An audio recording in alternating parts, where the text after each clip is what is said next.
Желанието ми е малко по-голямо, обаче ти си тук, за да ми помагаш, нали? Ще чуеш. Която преди малко пяхме с тебе. Живееш в Австрия? Да. Така ли? Хубаво ли е там? Много. Тук не е ли по-хубаво? Не, във Виена е по-хубаво. Само за море. На Черно море.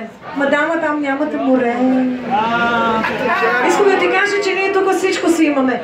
Още повече, че разбрах, че петък ще има мис Кърджали или мис Родопи, така ли?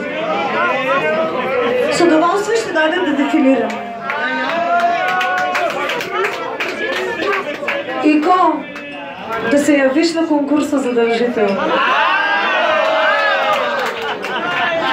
Ще ти услужа с моята къса пола. За всички приятели тук във Аура на здраве, много ви обичам!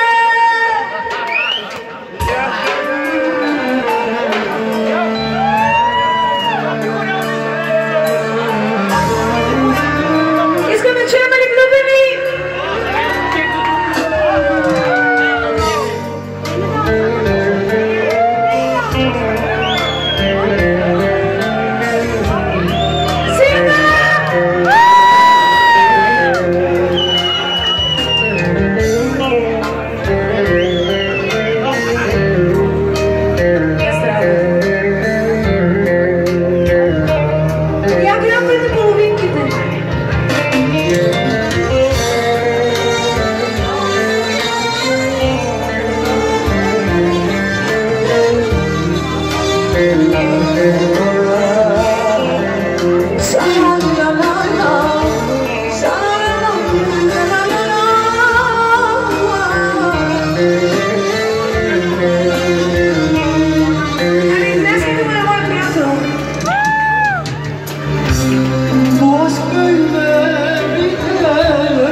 Съжалявам, че финално за тебе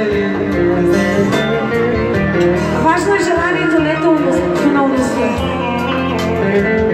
А пък и всички знаят тази песен и ще изпеме до края всички заедно, нали?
Atma beni,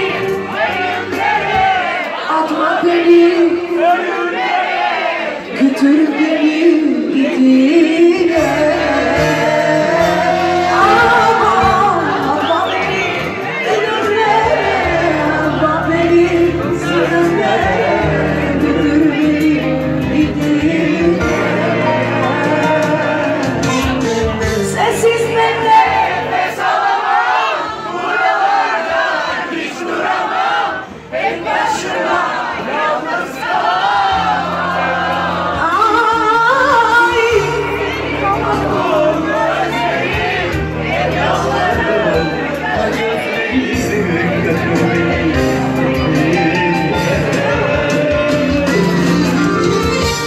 sensiz ben nefes alamam, buralarda hiç duramam, tek başıma yalnız kalamam.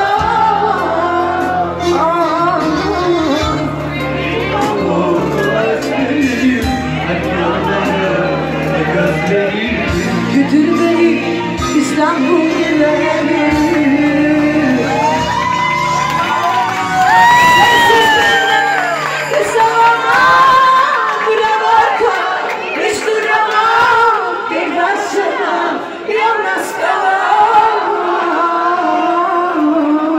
Senin kokunu özlerim, hep yolları gözlerim, götür beni gidin yerlere.